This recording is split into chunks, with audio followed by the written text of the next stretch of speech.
Hi, and welcome to episode number 11 of Get Involved Pittsburgh on PCTV 21 and 47 here in the city of Pittsburgh. Hope you're all doing well at home or watching this online. My name is Tom Baker, and I am your host of the Jefferson Award-winning Get Involved Pittsburgh television show. This is our 11th episode. We're focusing today completely on Big Brothers Big Sisters of Greater Pittsburgh. Great news from the summer is that Big Brothers Big Sisters was named the National Agency of the Year. Out of the whole country, Big Brothers Big Sisters is number one, making the black and gold city very proud. So we're going to be focusing on different staff members today from Big Brothers Big Sisters, board members, bigs, people all involved in the agency in a lot of different ways. So it should be a great episode of Get Involved Pittsburgh. The first thing that I actually did when I graduated from college now over a decade ago was get involved with Big Brothers Big Sisters. My little brother Preston was 10 at the time, and I'm very happy to say that now he is 21 years old. He actually turned 21 this summer. He is a junior at Franklin and Marshall College on the nationally ranked Franklin and Marshall Diplomats. His soccer team is nationally ranked, so they're doing great. He's starting, getting better grades than I got in college. It's hard to say, but very easy to be proud of. He's getting better grades than I got in school. So Preston's just doing really well. I feel very blessed to work for the organization that I believe in truly, and you're going to meet some great people here on episode number 11 of Get Involved Pittsburgh.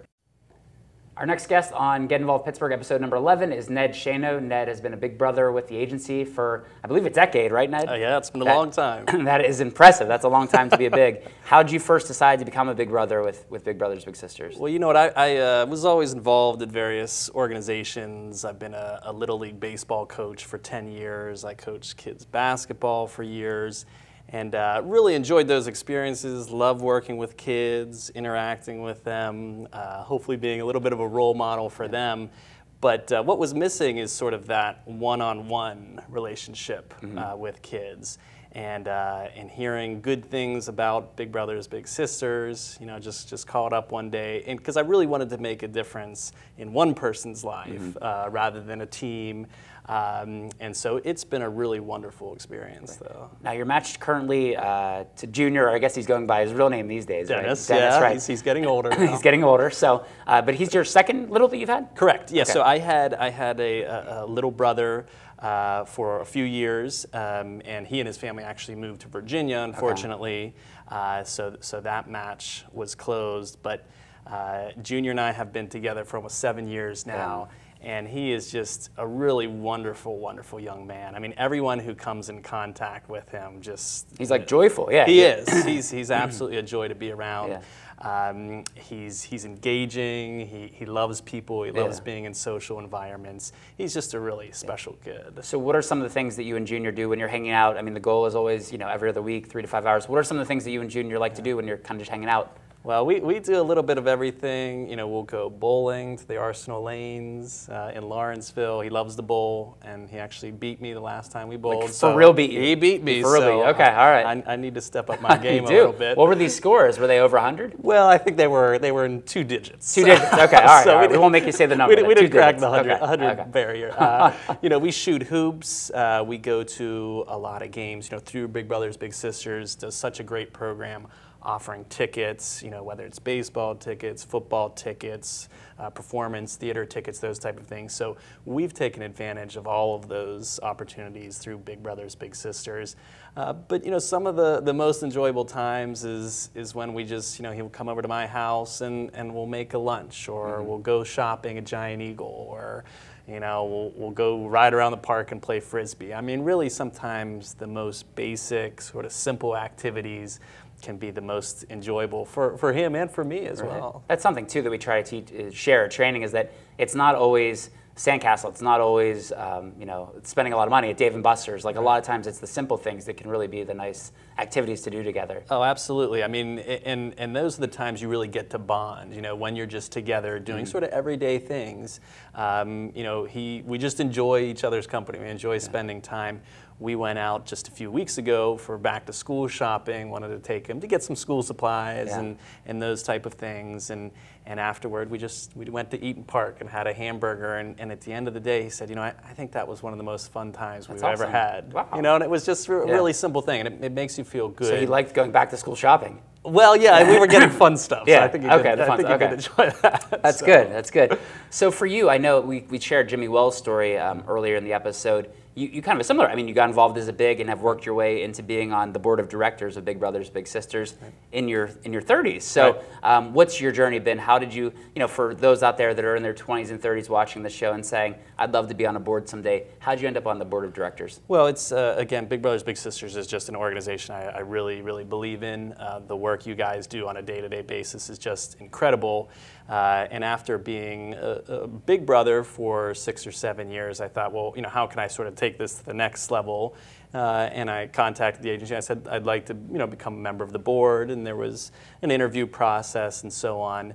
And they all agreed it was a good fit. And I've really enjoyed my time on the board to not only make the difference with a child on a one-to-one basis, but hopefully as board members help the agency with sort of the bigger picture too, to increase funds for the agency, to make sure it's on good financial, solid ground, and just help in ways we can to support the wonderful staff that's there working every day. Yeah, it's interesting you mentioned the financials. I mean, that actually was part of the criteria to be National Agency of the Year. You had to have increased revenue, which is definitely an important thing, along with all the important metrics. This will be the first year with 1,200 plus children served by the agency, which is a great thing in the 47-year history of Big Brothers Big Sisters.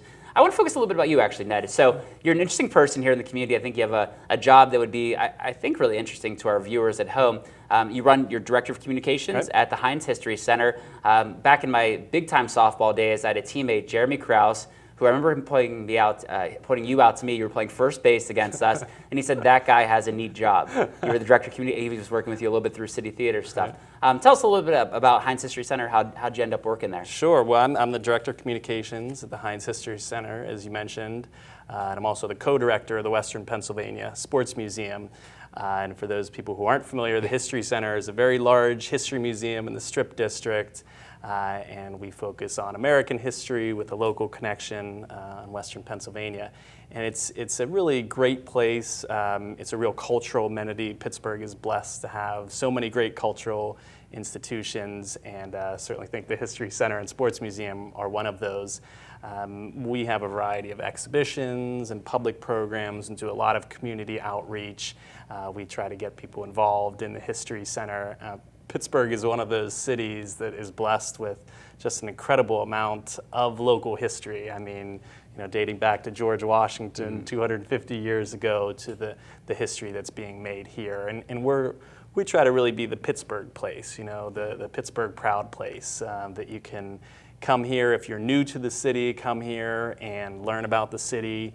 If you're a longtime resident, you can come to the History Center and feel really good about the place you live and learn something too. I'll say this too. I mean, every time my friends come in from out of town, I love sports. So we're always going to the Western PA Sports Museum, which you're the co-director of, and they love it. I mean, they love seeing all the, we have such, people are hard on our sports team sometimes, but the baseball, football, hockey history, and a lot of other sports within the region. So what can people see in the Western PA Sports Museum, maybe for someone that hasn't seen it yet? Sure. Well, coming up this fall, from October 6th through January 6th, we have a major exhibition coming from the Pro Football Hall of Fame. It's called Canton. Oh, okay. Yeah. We're bringing Canton to here. We're bringing Canton to Pittsburgh. Sweet. Okay, so, cool. The exhibit's called Gridiron Glory, the best of the Pro Football Hall of Fame.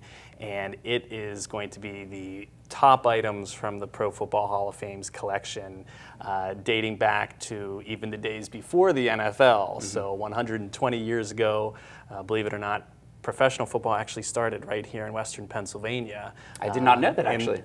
In the shadows of Heinz Field. Okay. So wow. We're going to be chronicling all the way back there to stars such as Newt Rockne and all the way up to Johnny Unitas, Jim Brown, and then even into more recent stars, Joe Montana, Danny Marino, and even Drew Brees and Peyton Manning. I mean, so it really spans all of professional football with just incredible artifacts.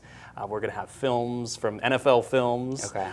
So the John Fusenda really get people pumped up. Great. So it should be a major exhibition for the whole region, actually, Great. This fall. So that's very good. Yeah. For people that don't know kind of where the Heinz History Center is, where is it located? Sure. The Heinz History Center is at 1212 Smallman Street. right in the heart of the Strip District, very close to the convention center.